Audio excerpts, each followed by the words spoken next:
Hello and welcome to Sharing the Light and our Reverend Robert Griffin. Sharing the Light is an online ministry opportunity of the Sunshine Cathedral located here in Fort Lauderdale, Florida. Hello and welcome. Today with me on Sharing the Light is our senior pastor of the Sunshine Cathedral, Reverend Durrell Watkins, here in Fort Lauderdale, Florida. And today I'm also joined by the Reverend Dr. Mona West. Dr. West is the Director of Formation and Leadership Development for the Metropolitan Community Churches and is also a consultant for us here at the Sunshine Cathedral in the area of spiritual practices.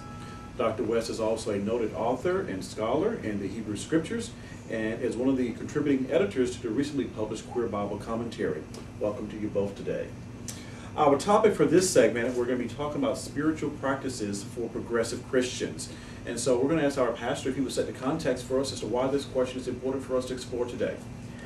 Well, it's particularly important, I think, because those of us who identify ourselves as progressive sometimes also pride ourselves on being intellectual or academic or something, critical thinkers, all this sort of thing. And it becomes very sort of a head exercise, sort of an academic exercise. And that's fine. I mean, God knows there should be more thinking involved in religion. But we forget then that there is a whole other dimension, and I think we sometimes neglect it.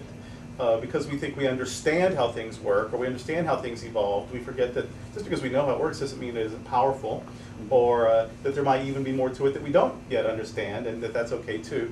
We forget that we're not just intellectual, we're also emotional and spiritual, and that we have this whole being, and that spiritual practices engage that wholeness. That's what holiness is.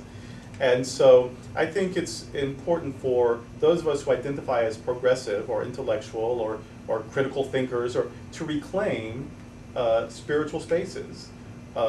If it's only just being quiet, I mean, just slowing down and being quiet, intentionally quiet, we forget how sacred and empowering and rejuvenating that is.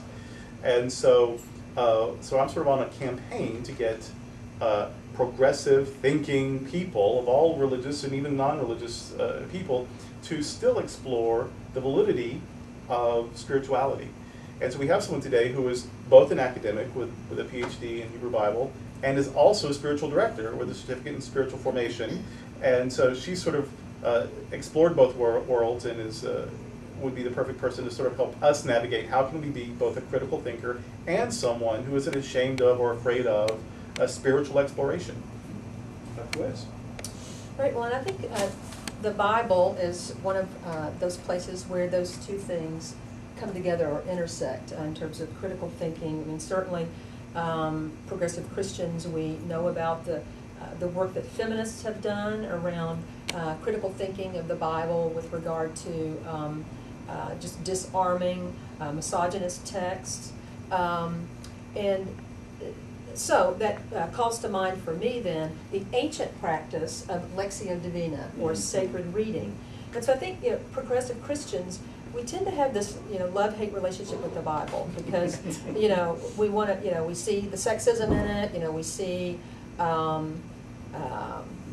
racism in it, violence. And so the violence, and so we just want to throw the whole thing out. And I think there's a lot to keep with regard to the Bible. I mean, we can keep our hermeneutic of suspicion, intact.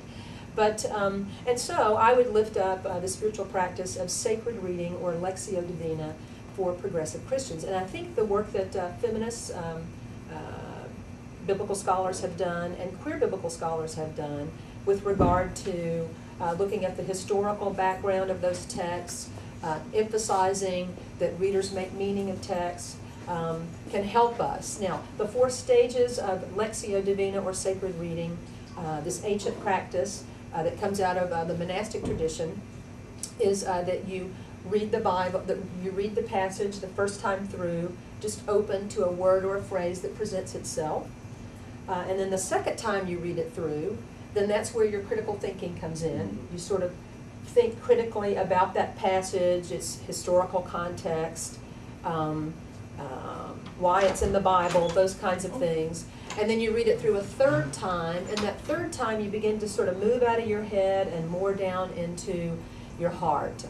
That third time you're checking in with how you're feeling about this story that you're engaging in the biblical text. And then you read it a fourth time, and that fourth time you sit in silence, and you voice a prayer out of that feeling and out of that silence.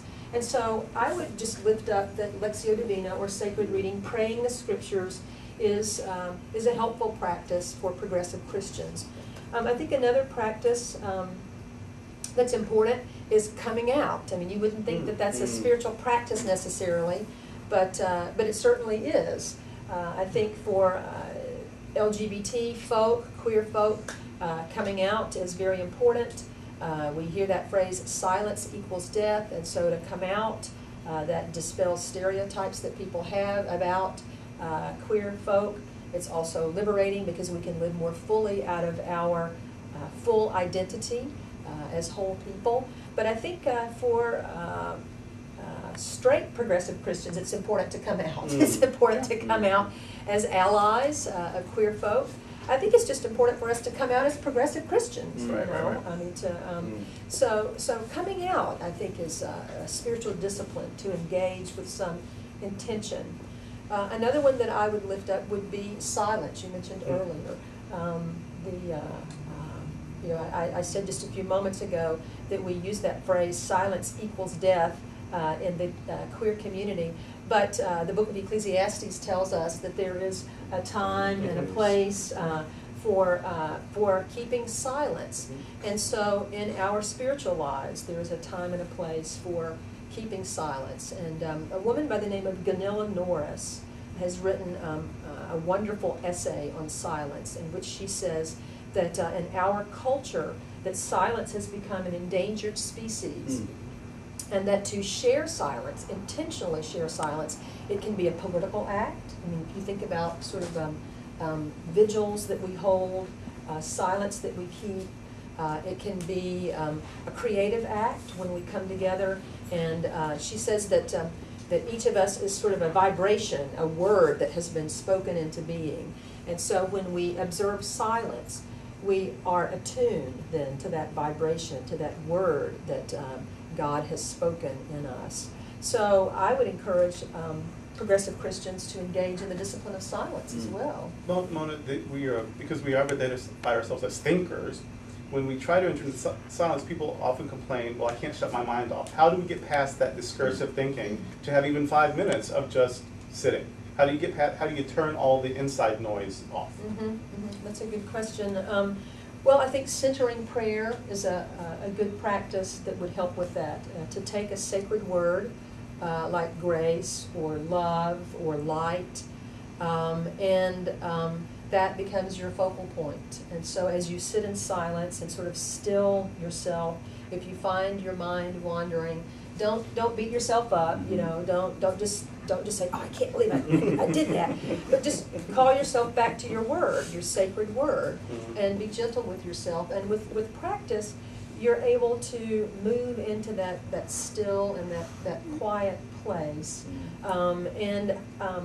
I would suggest practicing maybe 5 or 10 minutes a day of just trying to get in that still observance of silence using a sacred word, and then just kind of edge up to 20 minutes a day, twice a day. It's kind of like this is your spiritual prescription, you know, 20 minutes twice a day.